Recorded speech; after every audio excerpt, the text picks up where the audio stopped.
Hoy vamos a hablar de física. Empecemos.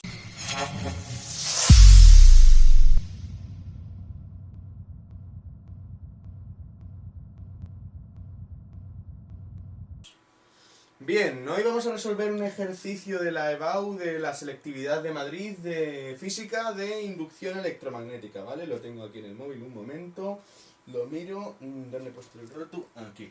Vale, perfecto. Nos dicen, vale, tenemos un circuito eléctrico que tiene una resistencia y que está inmerso en una región en la que hay un campo magnético. En este caso sabemos que es un campo entrante, es decir, que va en el eje perpendicular al plano que describe la espira, y entrante porque nos señalan que son X, o sea, el campo magnético va para dentro de la pizarra, ¿vale? Si hubiera puntitos sería saliente y iría para afuera. Bien, nos dicen, este circuito está cerrado por esta varilla de aquí, ¿vale? Que inicialmente está a una distancia, no nos dice la distancia en la que está, ¿vale? Pero la longitud de la varilla, L, vale, vale 5 centímetros, ¿vale? Luego, la resistencia que tiene nuestro circuito son de 150 ohmios. Vale, todo esto son datos, ¿vale? Lo ponéis bonito, ponéis aquí datos y todo esto. Vale. Este circuito forma una espira cerrada, se encuentra inmersa en... Vale. La varilla se encuentra inicialmente a una distancia de 10 centímetros. Bien. De la resistencia. Calcular para el instante t igual a 0,2 segundos, ¿vale? A los 0,2 segundos nos pide el flujo magnético que atraviesa la espira y la corriente que circula por ella en los siguientes casos. El campo magnético es constante, ¿vale? B es constante, y cuando un vector es constante lo es en módulo, lo es en dirección y lo es en sentido, ¿vale? Y vale 20 militeslas, o sea, el módulo de B son 20 militeslas, ¿vale? La varilla se desplaza hacia la derecha con una velocidad de 4 metros por segundo. Vale, pues para este caso nos piden calcular el flujo y la corriente. Vale, pues el flujo a los 0,2 segundos y la corriente, la intensidad de corriente, a los 0,2 segundos. Bien. Y en el caso B, la varilla está parada, o sea, la velocidad de la varilla se movería hacia la derecha, o sea, con esta velocidad, ¿vale? La varilla está inmóvil, pero el campo magnético, la velocidad vale 0, ¿vale? Vectorialmente así. Y el campo magnético varía con el tiempo siguiendo esta expresión. B en función del tiempo es 5t al cubo teslas, ¿vale?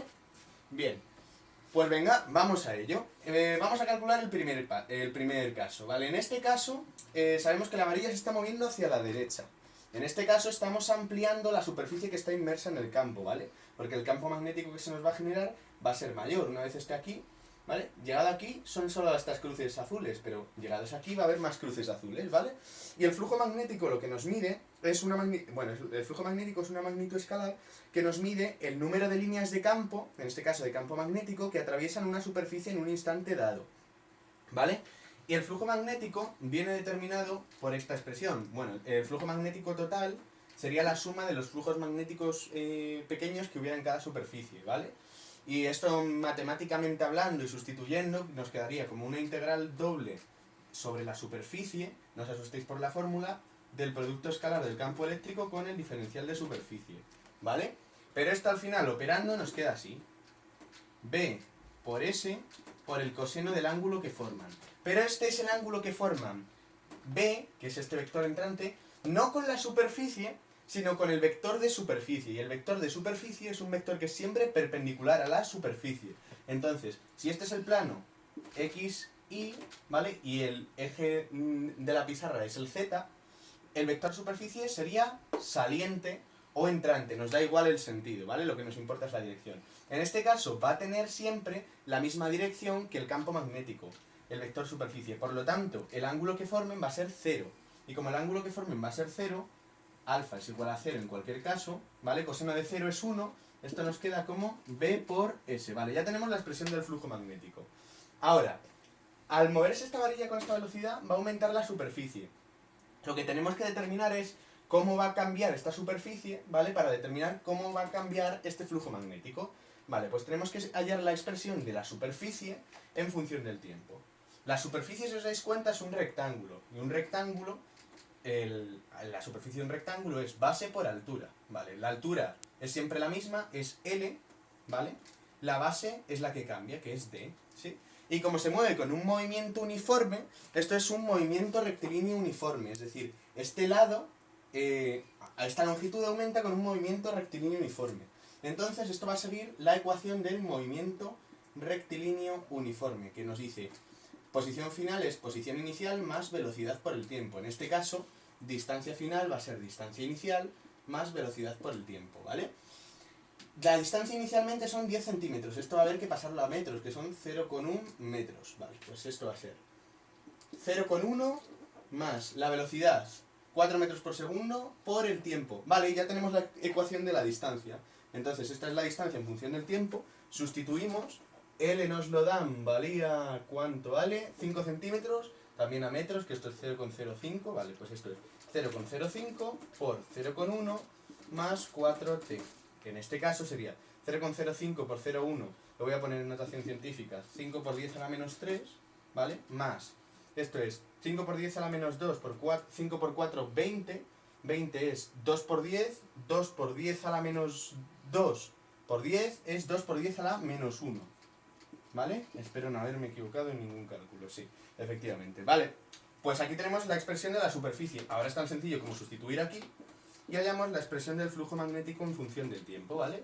Que es B, 20 militeslas. Bueno, pues esto es 20 por 10 a la menos 3 teslas, ¿vale? O sea, o lo que es lo mismo, 2 por 10 a la menos 2, ¿vale? 2 por 10 a la menos 2 por la superficie, que vale todo esto. 5 por 10 a la menos 3 más 2 por 10 a la menos 1 t. En este caso sería 2 por 5, 10, y esto sería 10 a la menos 5, 10 a la menos 4, ¿vale? Más 2 por 2, 4 por 10 a la menos 3. T, y el flujo magnético se mide en Webers, ¿vale?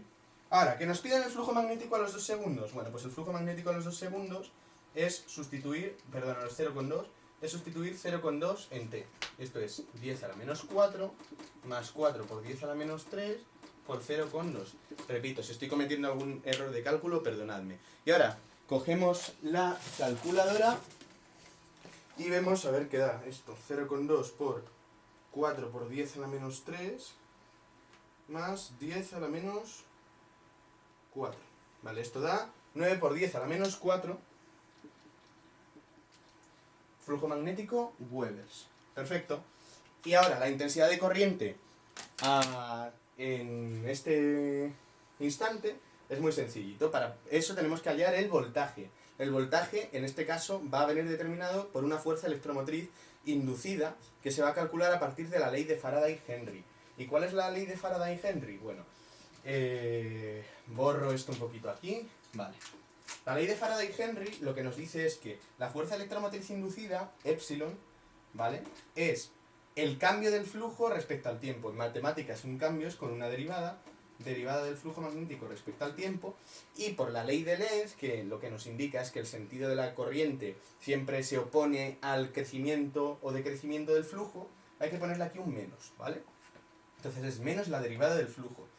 El flujo, tenemos que coger esta expresión para derivarla, porque es la que va en función del tiempo. Entonces, derivada de esto es 0, derivada de esto es quitarle la t, ¿vale? Con lo cual esto me queda menos 4 por 10 a la menos 3 voltios, ¿vale? Y este va a ser la fuerza electromotriz inducida en todo, para todo t, ¿vale?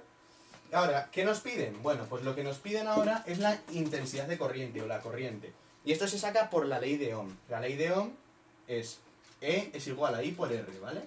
Tenéis que poner por la ley de Ohm. Realmente es así. V es igual a I por R. Potencial, Diferencia de potencial en bornes, de hecho. Pero bueno, para este caso particular, esto es como si fuera V, ¿vale? Como si fuera un potencial. Despejando I nos queda E entre R, epsilon, perdón. Epsilon varía esto, menos 4 por 10 a la menos 3, entre R, que son 150 ohmios, ¿vale? Y esto lo ponemos en la calculadora. Menos 4 por 10 a la menos 3 entre 10 me sale a mí menos 2,66 por 10 a la menos 3, 4, 5, menos 6 amperios, ¿vale? Perdón, esto hay que ponerlo en valor absoluto y esto queda positivo, porque las intensidades de corriente son positivas. ¿Lo habéis entendido? ¿Sí? Pues vamos con el apartado B, que va a ser más sencillito todavía.